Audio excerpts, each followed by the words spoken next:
This is New Jersey, a pretty state and a busy state. More railroad tracks per square mile than any other state. And those tracks every week carry more than 1 million tons of freight. A far cry from the good old days of horse and wagon. Oh, the horse and wagon ruled the road when the USA was new. But they couldn't keep up with the load as a mighty country grew. Poor old Dobbin, plodding on his way, wasn't big or strong enough for growing USA. Now a horse of iron and steam then came, new wonders to create. It brought New Jersey wealth and fame through industries grown great.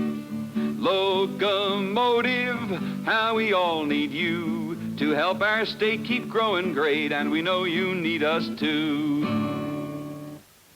Yes, this is a song of the railroads of New Jersey that helped our state grow up to be one of the richest, most important in the nation. One state with 11 major railroads. That's a lot of service, a lot of men, and a lot of equipment. Every minute and 20 seconds around the clock, a train leaves a station somewhere in New Jersey. Night and day they roll along, their labors never cease. The railroads roll to keep us strong in war as well as peace. Locomotive streaking down the road, you roll your wheels on rails of steel, you tote a mighty load.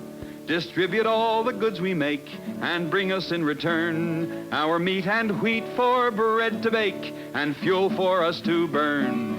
Locomotive, how we all need you to help our state keep growing great, and we know you need us too. Yes, whoever you are, whatever you do, the railroads bring you something every day, something you personally eat or wear or use. You might be surprised to learn that the railroads help put a few dollars into your paycheck every week. And you probably know personally some of the people who make the railroads run. These friends and neighbors of yours, along with their wives and children, together make up a population larger than Patterson, Elizabeth, Camden, or Trenton.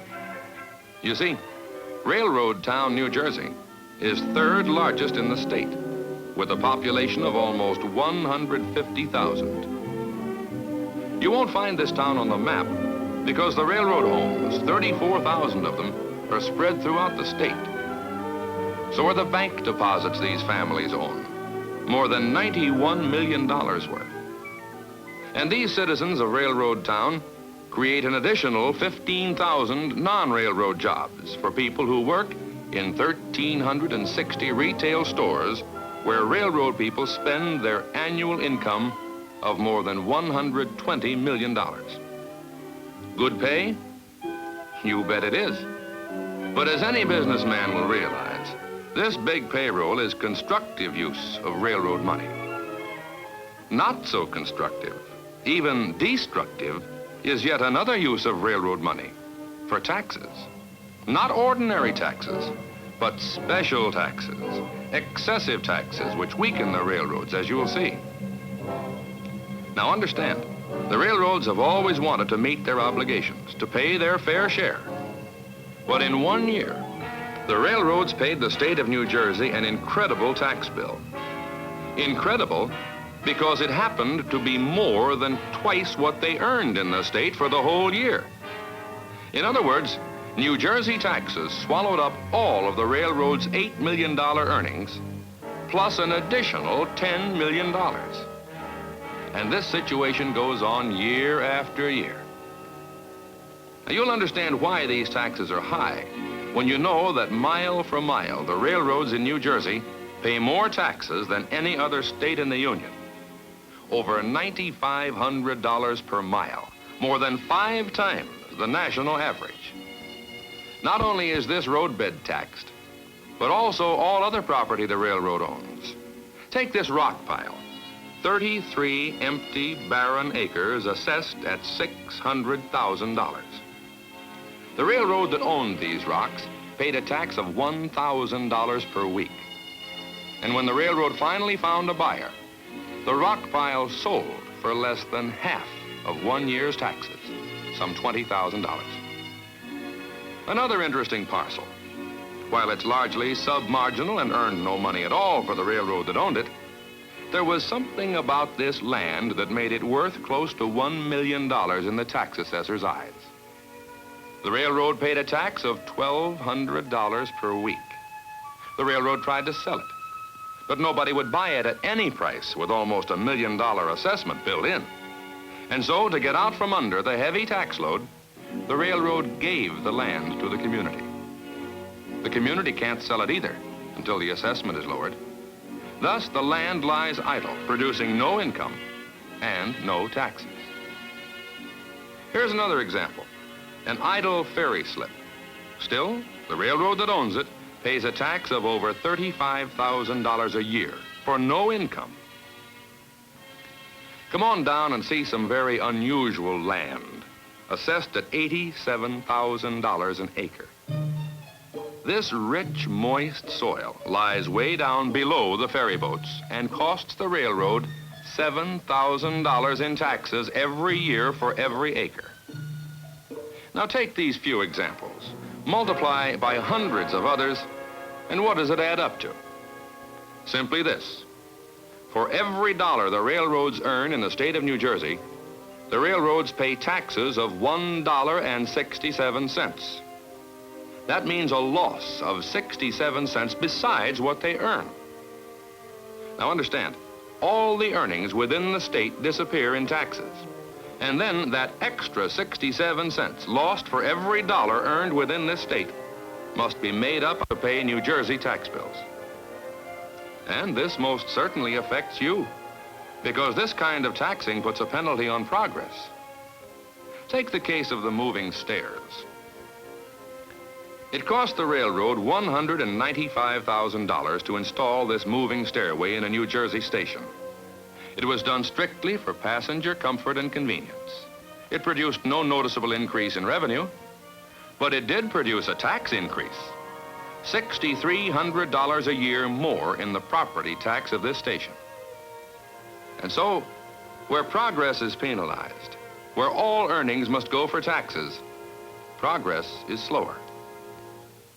Here's progress, however. A brand new classification yard built by the railroad a short time ago. But not in New Jersey where it belonged. Taxes and other considerations made it smarter to build across the border in another state. New Jersey loses, and its citizens lose too, on good jobs and a fine fat payroll. It kind of makes you wonder, where did this tax system all start? Well, let's go way back. Way back when life was simple and the tax was simple too. They would count your land and livestock and you paid when the tax came due. Life was simple when Jersey was so new. They counted all your blessings and you paid when the tax came due. Then industries and railroads came as Jersey grew and grew. And the only thing that stayed the same is you pay when the tax comes due. New Jersey, you've grown 1,000-fold, but you have the same tax system now, it's 200 years old. Yes, the same tax system as devised way back in the 18th century when land was less valuable. But today, this same tax system hits the railroads hard because they need so much land to operate on. Now, cars and trucks need a lot of land, too. But their roadways are built and paid for by the government. Bridges, tunnels, skyways, even superhighways, all free from property taxes. And the busiest airports anywhere, all free from property taxes. Here, for instance, is the Jersey Turnpike, a portion that stretches from Newark to the Holland Tunnel. This fresh new facility is costing $14.5 million per mile, all free from property taxes. An improvement in transportation, to be sure, But it's also a clear, smooth path for the railroad's biggest competitors. A road that to them, aside from nominal tolls, is tax-free, with no charges for maintenance or depreciation, no worries about interest charges. Meanwhile, in this same vicinity, the railroad pays taxes of $935,000 per mile per year. And oddly enough, railroad taxes helped pay for the airports and turnpikes and highways, helped build these one-time infants into full-sized competition. And as these giants grow and grow, they get a bigger and bigger share of the whole transportation dollar. Even so, the government collects taxes from you to go right on helping. Public thinking has come to accept such state and federal aid to the truckers and the airlines. But you see, the old monopoly has long since been broken. The railroads must compete for their reduced share of the transportation dollar. Meanwhile, the railroads must build their own bridges, lay their own tracks, and maintain their own structures with their own money. Is it fair, then, that railroads be singled out for special taxes, such as a tax on rolling stock, unparalleled in any other form of transportation? And just look at the railroad assessment rate. Here are two pieces of property. This one is non-railroad. Like just about all property in New Jersey, it is assessed locally at a reasonable percentage of its true value. On the other hand, railroad property, whether it produces income or not, is usually assessed at 3 to 4 times as much as non-railroad property of the same value. The net result is a mighty uncomfortable squeeze play. On one hand, heavy taxes roll up, and on the other, necessary expenses. The New Jersey railroads are caught in the middle, at a standstill, unable to earn their own way, unable to expand to meet the ever-growing needs of the state. Does anyone know or care what's happening to the railroads? Well, this most unusual tax situation has been examined by impartial experts. It has been criticized repeatedly by such experts as New Jersey's own Commission on State Tax Policy. Still other experts say, taxing the railroads this way as though they still enjoyed their 19th century monopoly is costing the public an outrageous sum of money. False economy indeed, especially when you consider the tax burden of $18 million is a crushing load to New Jersey's railroads. It's a depressing penalty to progress. Now, what's to be done? The state must have its taxes, and the state must have its railroads. There's got to be an answer somewhere. The railroads want to pay their fair share to help New Jersey grow and prosper. But instead of spending all their earnings and then some for taxes, the railroads must be allowed to keep some of their earnings to apply toward the job to be done, to provide the kind of transportation that the people of New Jersey have a right to expect. It so happens, right here in Long Branch, the people became aware that the tax problem affects them as well as their railroad. They worked out a way for the railroad to build this brand new station under a special tax arrangement with city and state. You see, it's the people who benefit from this new comfort and convenience.